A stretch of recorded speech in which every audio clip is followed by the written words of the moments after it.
Alright, it is 4 a.m. and I just left the theater from seeing John Wick Chapter 4 with my buddy Brian. And aside from being incredibly exhausted, that movie was fucking incredible, man. They find a way to amp these things up each time, and it is fucking impressive in this era of pre-designed Marvel CGI action scenes. It's so cool to see movies where, the fights, the stunt choreography is like a dance. It's so well done. I sat out the first one. Keanu Reeves had a movie called 47 Ronin that came out when I was living in Connecticut, running a theater there, and I was just like, I'm not interested in this John Wick movie. And then people kept raving about it, so I finally checked it out, and god damn it, they were right. It was fucking great. And the series continues to impress as it goes. This fourth one is the culmination of everything, obviously. Not gonna get too deep into plot or anything like that. Skarsgård, the dude who was is in. He was in Barbarian as well. Our episode that got taken down because someone flagged it for hate speech, despite there was nothing in there. He's great with his. He's got this French accent, which is a choice. And Lawrence Fishburne and Ian McShane are just chewing the fucking scenery. You've got Donnie Yen back playing another blind character. He's basically Zatoichi in this movie.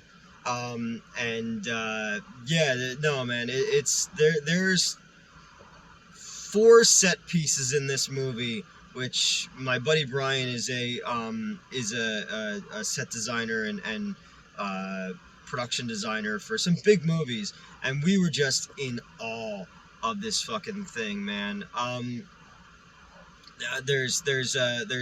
We open, our first fight scene is in Japan, and it's really cool. It's very like neon and it's just a combination of hand-to-hand knife play, arrows, lots of arrows, and then we move into this scene in France where you're kind of led almost to believe like it's going to be like a Jason Bourne style fight scene the way they're going, and then it becomes this overhead God's eye view fight scene which moves so fluidly that, again, Brian and I were just like, what the fuck, dude, this is amazing. This one takes fighting to a new and impressive level. It's beautiful. The choreography, the music, the sound design in this is fantastic. The color palette is fantastic. Each location has very much its own style. I grew up on American action movies, but I got super into through Bloodsport, kind of getting a little bit more into the Asian film stuff, and then who Bruce Lee is from the Green Hornet and all that. But discovering Hong Kong action was something so completely different. I think the first one I saw was Chow Yun Fat. It was like the 7th Curse or the 8th Curse or something like that. Very much like a Crouching Tiger meets Evil Dead style movie. So I had known more of the Shaw Brothers stylized, based on legend, wire work types of movies, and then you find the movies like Yes Madam with Michelle Yeoh and Cynthia Rothrock and all, and those movies have their own energy to them because it's just the gunplay, it's gun fu basically, and the hits you feel, and that's kind of how this movie works as well. I love that fucking style of action. This is really, really good. And when you get to France, when they're getting to, the entire city's after them, and it has a very clear The Warriors vibe to it. They even play Nowhere to Run.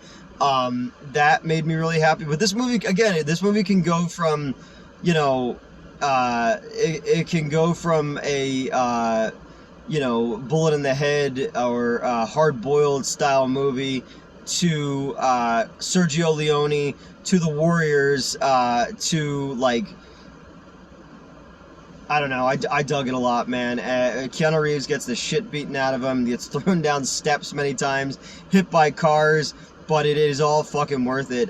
Donnie Yen's character, again, he's like a blind swordsman like Zatoichi or Daredevil.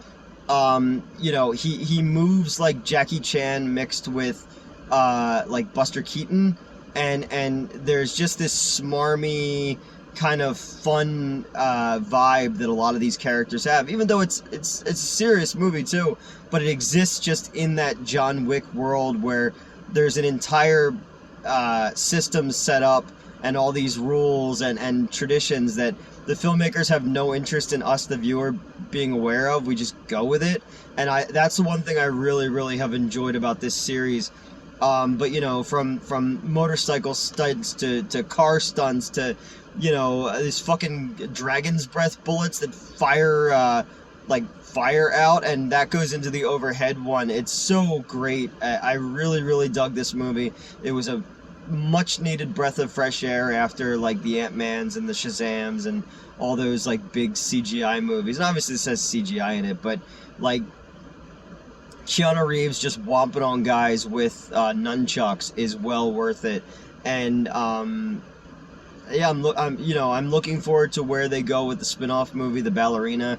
But if you're a fan of the John Wick movies, if you're a fan of Hong Kong action movies, you know, of gun fu style movies, I would say this one is definitely worth checking out. It's long, but it doesn't really feel its length at all. Clancy Brown is in it, fucking the Kurgan Lex Luthor, like, come on, you know.